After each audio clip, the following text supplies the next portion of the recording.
This is the Daily Divide, It needs to happen. which is We important. need these. There's always We going to be need there's going to be these. always influence of private interest, which is important to have those forms of checks and balances, to have a commission, an independent commission This to is look what I'm into it. saying. If we don't have these, which is what Labor didn't have ever, they never had any shovel-ready anything. I'm not talking about Labor. We're talking about the No, but current situation. I don't. I'm not. I'm just saying this is what happened in the past. Is they never had anything that was shovel-ready, and if they did, they covered it in red tape so that it could never get done. So basically, what's happening now is they're having RMA reforms. They're having everything so that this bill can go through and actually build the economy back up, so it's not been destroyed like what was happening in the past 6 years. And if you don't want me to name who done it, then I won't name who done it. It was a party, and we know which party did it. But I'm not bashing any party. I'm just saying that's what happened to the economy in the 6 years that this particular political party was at the reins. Sorry. So these 149 projects that they're doing, and you say that that's not going to have an impact on the economy. Well, I absolutely disagree. Like you knew I would. I think these 149 projects well, I think it's going to have. I think it's going to finally going to have, is finally actually going to be able to go ahead. Housing, different entrepreneurship in New Zealand's going to go up again. You got more housing is going to be built, like I said, which is better for everybody. It's going to fix the supply problem somewhat, and it's going to help the economy. More jobs. Well, we had a lot of infrastructure jobs when we were built. IREX was recruiting a lot of people, especially for the wharf extensions. A lot of people were being recruited for building the Dunedin Hospital. That was important. A lot of people lost their jobs, and that contributed to the about 40,000 job losses in the past year. And absolutely, I agree. But you have to look at it as a thing that, look, a lot of these things are driven by these 149 projects, like you're somewhat disagreeing about, is driven by private sector. It's not driven by the government like IREX was, or like the Dunedin Hospital was. So it is driven almost, not completely, but almost solely by private sector. So the private sector is footing the bill, so to speak. So the government is not, which means taxpayers in themselves are not. Okay, interesting. So let me ask you a question. For the private sector, what is their primary motive? Who's their primary motive? What is their primary motive, rather? Well, I think you have a primary motive, but you actually also have to look. Well, I guess it's case by case. No. What's their main motive? What is a private sector's? If you're a business, what is your main motive? Well, profit, absolutely. It has to be profit 100% of the time.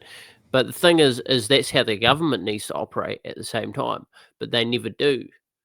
And actually, the private sector they need to take a leaf out of the private sector's book and actually go, look, we need to stop spending money willy-nilly and actually, look at, and this is what National has done and New Zealand First and ACT, to their credit, all three of them, is they've looked at the public sector, the government, and gone, look, we cut all these jobs out, and okay, it's sad for the government workers that lost their jobs, but in saying that, it saved the taxpayer X amount of money. So you have to look at it in a way of, look, private sector hire more people. You split into two different debates there. Very interesting. This model, well, I don't think so. I think what I'm saying is the government needs to hire as less people as possible. I mean, if I had it my way, we'd just have the 120 parliamentarians or 121 parliamentarians, and that would be the government. That would be all government employees. So, but of course, we can't have it that way. We don't have roadworks, corrections officers, police officers, fire officer, NZDF. would be privatized? Because they're technically government workers. Well, let me rephrase because you're actually right, and I There we go. misspoke by that. No, Is what you're I'm good. saying is look, you have the parliamentarians, you have Sorry. no, absolutely. You're absolutely right. I did misspeak there because I didn't think about it fully what I was saying. But you have the gut, even Parliament, but Parliament, you got the Parliament guys, you got the Defence Force, you've got fire and ambulance, and ambulance isn't actually really fully government, but you got fire and police absolutely True. needed, True. and you have Health workers. well that could be privatized eventually, but Okay. Oh, it that's a needs good. to have somewhat. It needs to have somewhat of public. So you are right, Could, but we need as less. We need a minimal amount of public sector workers. I think we need more of a private health sector than a public one. Needs to sort of be like a 60-40 split, in my opinion. so could we have a debate about small government later? Because interesting debate to have. Because but Yeah, absolutely. we're splitting from the fast track from the Hmm. original start of the debate, and then I think Sure. we'll do final thoughts on this. We'll probably have a larger debate about the fast track and maybe even small government. And then we'll move on to our next one, which is going to be the GST and supermarket oligopoly and duopoly and that fun stuff. But we'll do final thoughts on this. I currently all my current problem with fast track is that there isn't enough oversight. Well, not even enough because I actually I rephrased that because I literally just applauded the government for rescinding their ministerial powers of approving it, which they did, and I absolutely congratulate them for that because I think that's important. Moving that sort of approval to a independent commission is important to get rid of conflicts of interest.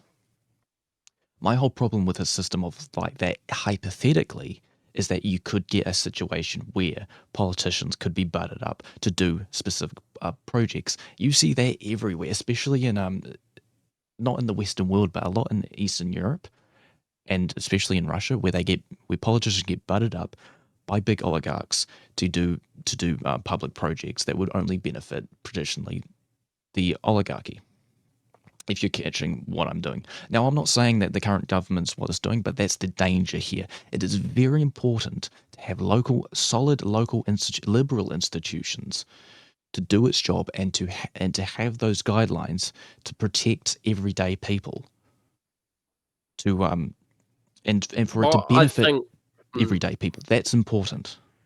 Well, it's going whether or not it's going to benefit everyday people by giving them jobs because of this fast track bill. There's already things in place to protect people.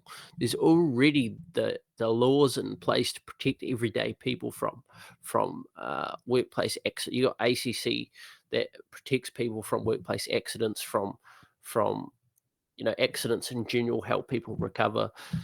There's already things in place that help everyday people.